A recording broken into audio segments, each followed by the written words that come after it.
Et bonjour à toutes et à tous, il est 8 h, bienvenue au Crypto Café, là où l'info éco, la macro et les cryptos se croisent chaque matin. On démarre cette semaine avec un peu de fun quand je vous dis depuis 2 mois que Trump s'amuse et joue au Uno à l'international. Bon bah voilà, il l'a posté cette nuit. J'ai tapé une barre. Je savais pas qu'il regardait la matinale, promis. J'ai pas discuté avec lui, j'ai pas d'infos. Je vous promets. Mais j'ai trouvé ça très très drôle. Fallait le marquer quand même un petit coup.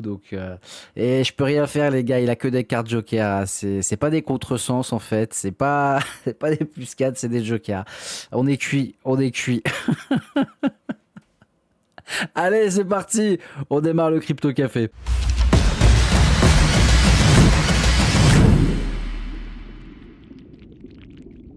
Allez, on attaque comme d'habitude avec le Crypto Fear and Green Index qui est à 49 ce matin. Bon, ouah, rien de méchant, on est au neutre. Un joli up de notre ami le Bitcoin. Ça fait plaisir quand même un petit peu. Ça ne suit pas trop mon plan, mais on n'est pas encore touché mon PEO. Donc j'ai envie de vous dire, je suis assez détendu sur ce qui va se passer.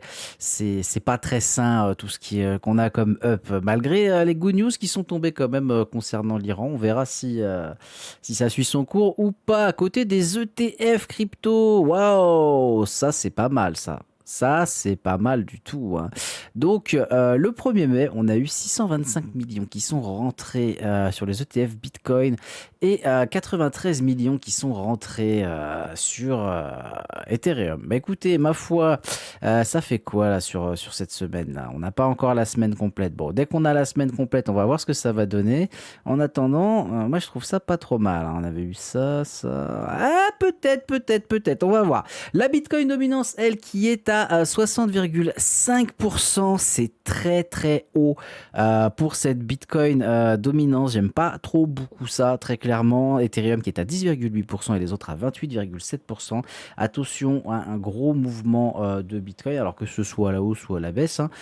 Très clairement, ça va suivre fortement du côté des alts, hein. Quand c'est comme ça, on sait ce qui peut se passer dans tous les sens du terme.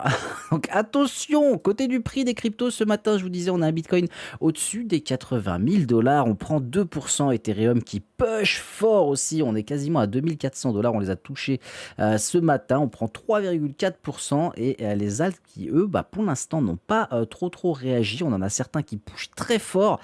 C'est le cas pour ZEC, regardez, qui est à 417 dollars et qui prend 9% ce matin.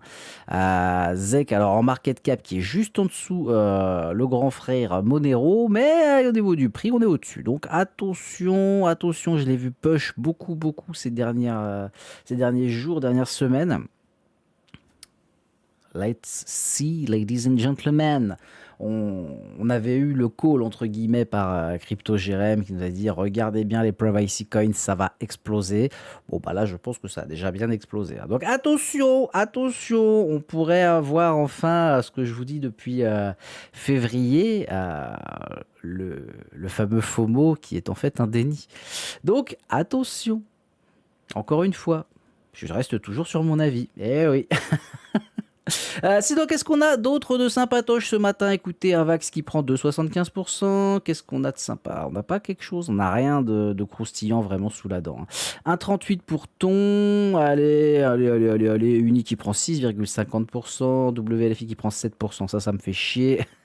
Bon, il a quand même perdu 20% sur une semaine, donc on va pas dire, hein, ça peut pas aller directement trop bas. PP qui n'a pas trop poussé par rapport à Ethereum ce matin, donc à surveiller quand même, j'ai envie de dire. On prend néanmoins un petit 3%, ça fait plaisir. Ondo qui prend quasiment 8%, ça c'est coquin, ça c'est marrant, ça fait plaisir aussi. AAVE et lui qui prend 2,44%, mais qui est quand même sur la baisse. On n'est qu'à 94 dollars, un petit peu plus chiant pour AAVE, ça va être à surveiller quand même pas pour tout ce qu'il y a à droite à gauche. Vous le savez.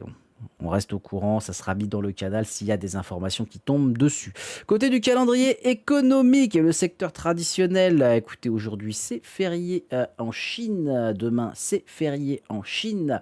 Mardi, donc on aura les PMI services, les ventes de logements neufs, ça honnêtement, je m'en fous un peu. Les nouvelles offres d'emploi qui sont attendues stables. Voilà, tout simplement, on va pas se prendre la tête. L'indice PMI non manufacturier de l'ISM sera toujours au-dessus de 50. Let's see si les opérateurs se bananent pas. En tout cas, on n'est pas trop mal sur les résultats de fin avril. Donc c'est pas mal. Attention à ne pas tout mélanger. Les résultats de fin avril étaient pas mal. Donc ça veut dire qu'on parle des résultats de mars, pas de l'impact. On ne l'a pas encore mesuré. Faites attention à ça. Jeudi 7, les inscriptions hebdo au chômage qui sont attendues avec une petite hausse. Bon, en même temps, c'est normal avec la baisse qu'on avait eue. Et enfin, vendredi 8, les chiffres qui sont très regardés par la Fed, vous le savez. Un salaire horaire moyen qui est attendu avec 0,1 point de hausse. C'est jamais tip top. Et enfin, le taux de chômage qui devrait être assez stable pour le mois d'avril. Bon, on verra. Faudrait pas qu'on ait de hausse de ce côté-là. Si on a une hausse du salaire horaire moyen, c'est pas non plus très bon signe, même si ça donne du pouvoir d'achat entre guillemets. C'est pas totalement vrai. Eh oui, les chiffres peuvent faire penser certaines choses qui en fait ne le sont pas. On verra et comme d'habitude, vous aurez de toute façon tout le débrief dans le canal. Let's see, ladies and gentlemen. Allez, on continue ce matin. La marché, ça y est, j'ai pas bu mon café là. Les marchés de prédiction atteignent de nouveaux records, mais la plupart des traders perdent selon le WSJ. Qu'est-ce que ça veut dire? Bah écoutez, comme on vous l'avait fait dans l'interview de 2 pour Polymarket, 70% des utilisateurs de Polymarket perdent de l'argent. Bon, écoutez, c'est pas notre cas, ça fait plaisir. On fait un giveaway de $100 en cash dans votre wallet directement parce que on a fait x2 en 2 mois sur Polymarket. Donc j'ai envie de dire c'est bon, on a la bonne personne. on fait partie des 0,1% des comptes, tout va bien. On n'est pas trop mauvais. On va toucher du bois. Ça devrait continuer à bien se passer. En tout cas, ça veut bien dire ce que ça veut dire. Attention avec les marchés de prédiction. Ne faites pas n'importe quoi. Ce n'est pas du casino. C'est un travail. Je vous invite à aller voir l'interview qui est disponible sur YouTube pour avoir un petit peu plus d'informations à ce sujet. Et n'hésitez pas à rejoindre le canal. Encore une fois, tout est gratuit dedans. Eh oui, il faut le dire. Ensuite, qu'est-ce qu'on a d'autre? Eh ben, écoutez, ça c'est fun. Ça, j'ai bien rigolé ça ce matin. Les portefeuilles saisis par l'OFAC pourraient ne pas être iraniens. Alors, je vous rappelle. Ça quand même c'est fort, franchement j'ai beaucoup rigolé. Donc je vous rappelle qu'il y a des fonds en USDT qui ont été gelés on-chain, voilà, sur la blockchain Tron des USDT parce que soi-disant ça appartenait à l'État iranien, donc faut les empêcher de récupérer le pognon, blablabla, c'est normal, c'est le temps de guerre, tout le merdier que vous connaissez. Sauf qu'il se serait avéré que on-chain des données disent que non, c'est pas iranien. Putain. Chef, on a joué les fonds, mais c'est pas les bons. Oh merde. Oh putain, quel bordel. Je sens qu'on n'est pas au bout de nos surprises dans toute cette affaire. Bon, là, il y a soi-disant Trump, enfin les navires de la marine américaine qui vont accompagner des bateaux pour traverser Hormuz en toute sécurité. Est-ce que l'Iran va laisser faire ou pas? Je sais pas. Honnêtement, là, moi, ça me fait pas rire, hein, mais qu'est-ce que vous voulez que je vous dise? À un moment donné, ça devient n'importe quoi. C'est Dallas, le bordel. C'est un feuilleton télévisé, je vous jure. Moi, ça me fait taper des barres dans un sens. Maintenant, est-ce qu'on va avoir un contresens Uno, prend-on plus 4? Je sais pas. Mais en tout cas, Trump joue au Uno et au Monopoly sur la scène internationale, tout simplement. Allez, on regarde un petit peu plus le graphique ce matin. Je vous mets le max pain price de Bitcoin ce matin pour la fin mai. On est à un max pain price de 74 000 $ pour une valeur de un peu plus de 5 milliards de dollars. Donc ça va être à surveiller, le max pain price, encore une fois, prix de douleur maximal. Concernant les options, attention.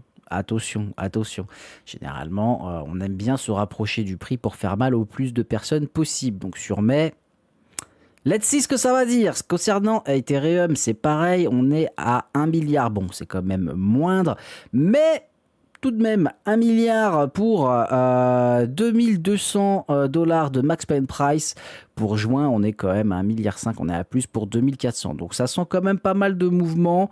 Vous voyez que, attendez, tac, tac, tac, voilà, on était à 2300, mais là, il n'y a vraiment pas de volume. Donc on va laisser comme ça pour le moment. Ça reste important à noter et à surveiller, puisqu'il peut y avoir de l'évolution quand même assez rapidement là-dessus. Ça fait quand même quelques milliards, donc on va y aller mollo, avec parcimonie, ladies and gentlemen. Allez, sinon, côté du Bitcoin, ce matin, voilà, écoutez, notre gap qui commence à être rechargé un petit peu. Alors, je vous ai tracé cette petite trendline ce matin. Elle n'est pas fifole, mais attention tout de même à ça. Je trouve qu'on monte beaucoup, toujours ce RSI. On va regarder directement avec ce graphique-là. Voilà. Donc, on a pété notre trendline, hein, on l'a retesté. Est-ce qu'on va aller chercher plus haut? On a toujours ce RSI ici, là, qui ne veut pas aller clôturer. Attention, attention. Le plan, bien évidemment, évolue, hein, vous le savez toujours. Moi, je suis toujours positionné à la baisse. Mon entrée haute est à 80 600. Détente, hein, je suis détendu. Par contre, si on va commencer à chercher là-dedans et à stabiliser, je sais pas ce qui va se passer. C'est toujours pas mon avis et ça n'a pas l'air d'être celui de Crypto Jérém qui vous a fait le live. La rediff est disponible d'ailleurs sur Twitch, donc n'hésitez pas à aller la voir. Mais on est tous les deux d'accord pour dire non, ça c'est pas bon. Ça c'est pas normal. Ça c'est pas normal non plus. Donc allons chercher un petit peu plus bas, quand même, faut pas déconner. Let's see, encore une fois, ce que ça va donner. Côté d'Ethereum, écoutez, le plan suit son cours, hein, tranquillement, pépèrement. Ethereum, moi je suis beaucoup plus détendu. C'est pareil, il y a eu la première recharge, on devrait pouvoir aller chercher un peu plus bas, alors peut-être pas aussi bas que ça. On verra encore une fois. Tout est sur la scène internationale. Il y a beaucoup d'infos à droite, à gauche. C'est difficile de faire le vrai, du faux, du machin, du bordel. Pour le moment, observons, ne nous prenons pas la tête, comme d'habitude, hein, je vous l'ai dit depuis des semaines, c'est le mois de mai, ça va être un mois, je pense, le dernier mois de phase d'observation avant de se préparer au positionnement, au mouvement, etc., etc. Attention. Pour la rentrée, on va être pas mal, je pense. Sinon, côté un peu plus traditionnel, l'US Oil qui continue son petit bout de chemin tranquillement. Hein. Je vous avais dit, ça serait pas mal d'aller retester un petit peu la zone, d'aller retester cette fameuse bougie. Chose faite, on est toujours à 100 dollars sur l'US Oil. Attention, attention, en fonction de ce qui se passe, on sait que les mouvements peuvent être violents à la baisse ou à la hausse. J'attends toujours des plus hauts, bizarrement. Je sais pas pourquoi, je sens qu'il va y avoir une dinguerie aujourd'hui ou dans la semaine là. C'est mon nez qui me dit ça. Enfin bon, allez, sur ce, contresens, Uno contre Uno, ladies and gentlemen, je vous souhaite à toutes et à tous un excellent début de semaine et je vous fais une bise.